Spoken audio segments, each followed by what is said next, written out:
Nahdlatul Ulama atau NU adalah organisasi Islam terbesar di Indonesia yang menganut paham Ahlussunnah wal Jamaah atau Aswaja dengan mazhab Syafi'i dalam fikih, Asy'ariyah dalam akidah, serta tasawuf ala Imam Al-Ghazali dan Imam Junaid Al-Baghdadi. Dalam perjalanannya, NU dikenal dengan penghormatan tinggi terhadap ulama, terutama kiai pesantren yang dianggap sebagai pewaris ilmu agama. Namun dalam beberapa kasus penghormatan ini berkembang menjadi sikap fanatik terhadap ulama yang dapat berdampak negatif pada pemahaman agama. Sikap fanatik ini teman-teman sekalian berpotensi menyebabkan taklid buta, mengabaikan dalil dari Al-Quran dan As-Sunnah, serta menimbulkan kultus individu terhadap tokoh-tokoh NU. Dalam pembahasan kali ini kita akan membahas akar fanatisme ulama dalam NU, dampaknya, dan bagaimana sikap yang benar dalam menghormati ulama tanpa jatuh ke dalam fanatisme buta. Bagi teman-teman sekalian yang penasaran dengan kelanjutan dari pembahasan video kali ini, maka tonton terus video ini hingga selesai agar kita menemukan fakta yang sebenarnya.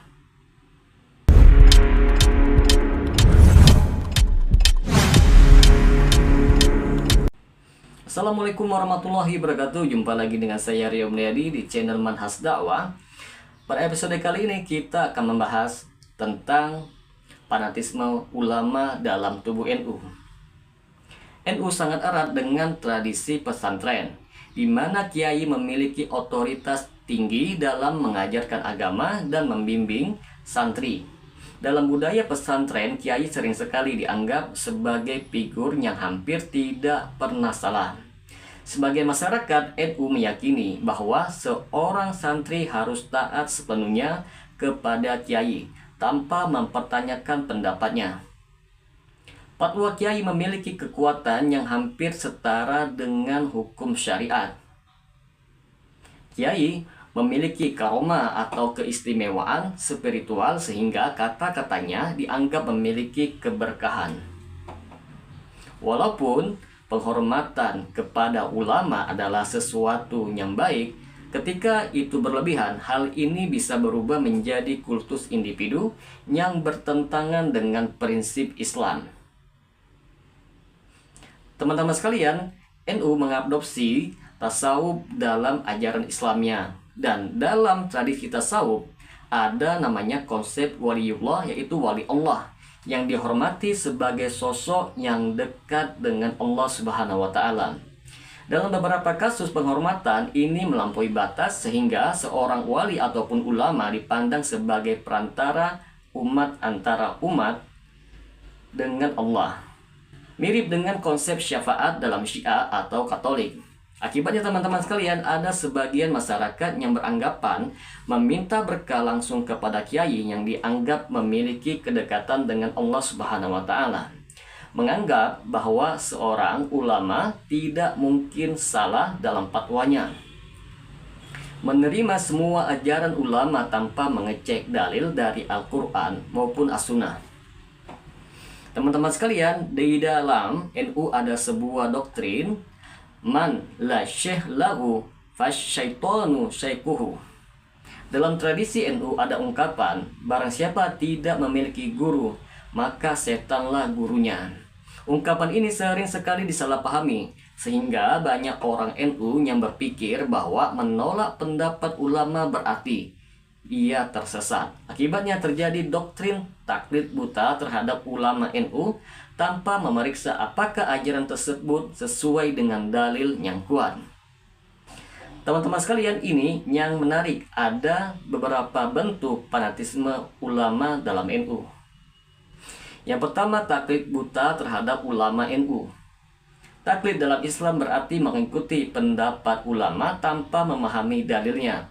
Dalam NU banyak sekali masyarakat yang hanya menerima fatwa kiai atau tokoh NU tanpa meneliti apakah pendapat tersebut benar-benar berdasarkan Al-Quran dan As-Sunnah. Contohnya, jika seorang kiai mengatakan sesuatu, maka tidak boleh dipertanyakan meskipun tidak ada dalil yang jelas. Fatwa kiai lebih diutamakan daripada hadis yang sahih jika fatwa tersebut bertentangan dengan hadis. Padahal dalam Islam sendiri teman-teman sekalian, setiap pendapat ulama tetap harus dikembalikan kepada Al-Quran dan As-Sunnah. Sebagaimana firman Allah Subhanahu wa Ta'ala, jika kalian berselisih dalam suatu perkara, maka kembalikanlah kepada Allah, yaitu Al-Quran dan Rasul, yaitu Sunnah. Quran Surah An-Nisa ayat 59.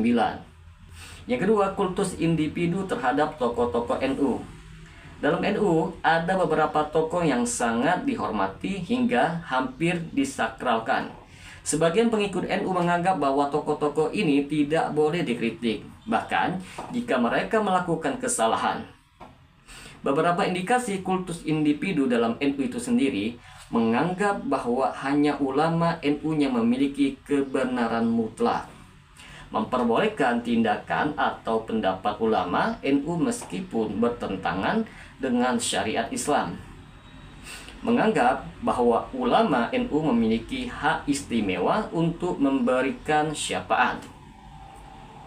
Padahal dalam Islam sendiri tidak ada manusia maksum selain Nabi Muhammad SAW. Setiap ulama tetap bisa salah dan harus dikritisi jika menyampaikan pendapat yang tidak sesuai dengan dalil yang syar'i. Yang ketiga, keyakinan bahwa kiai NU memiliki karomah yang berlebihan. Beberapa masyarakat NU meyakini bahwa ulama ataupun kiai tertentu memiliki kemampuan yang luar biasa, seperti mengetahui hal yang gaib, bisa memberi berkah atau menjadi perantara doa yang lebih mustajab. Contohnya, meminum air bekas wudhu kiai agar mendapat keberkahan, mengusap sorban atau pakaian kiai untuk mendapat rezeki atau kesembuhan, meyakini bahwa kiai yang sudah meninggal bisa memberikan pertolongan dari alam kubur. Islam mengajarkan bahwa hanya Allah Subhanahu wa Ta'ala yang memiliki kekuasaan mutlak atas segala sesuatu. Tidak ada manusia termasuk ulama yang bisa memberikan keberkahan ataupun mengetahui hal yang gaib. Maka teman-teman sekalian, timbullah dampak negatif fanatisme ulama dalam NU seperti yang pertama, menghambat pemurnian akidah Islam.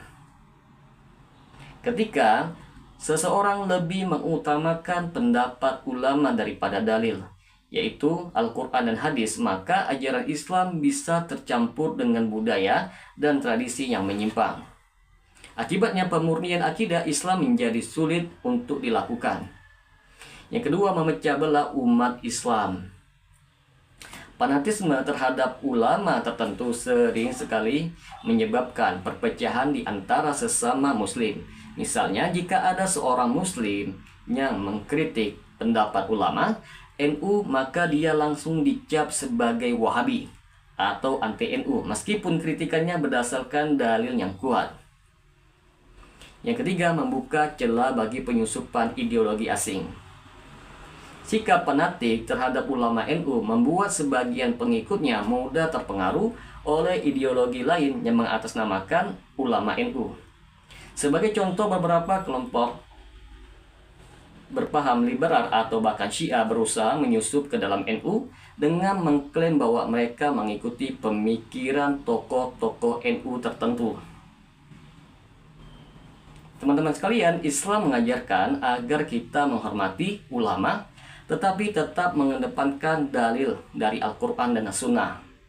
Sikap yang benar dalam menghormati ulama adalah menghormati ulama tanpa taklid buta, mengikuti pendapat ulama selama sesuai dengan dalil, tidak menganggap ulama sebagai sosok yang tidak bisa salah, mengutamakan dalil daripada pendapat pribadi. Jika ada perbedaan pendapat di kalangan ulama, maka harus dikembalikan kepada dalil yang lebih kuat.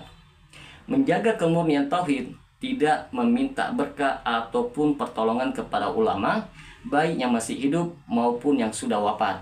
Meyakini bahwa hanya Allah yang memiliki kekuasaan yang mutlak atas segala sesuatu.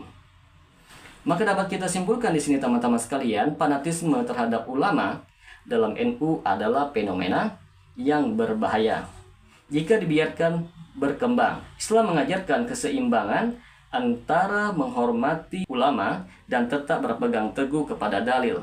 Oleh karena itu teman-teman sekalian, umat Islam harus lebih kritis dalam menerima ajaran, tidak hanya mengikuti karena status seorang ulama, tetapi juga memastikan bahwa ajaran tersebut sesuai dengan Al-Quran dan As-Sunnah. Semoga dengan sedikit penjelasan ini dapat memberikan manfaat bagi teman-teman sekalian, dan apabila channel ini dapat memberikan manfaat bagi teman-teman sekalian, silahkan subscribe dan share. Semoga bermanfaat. Assalamualaikum warahmatullahi wabarakatuh.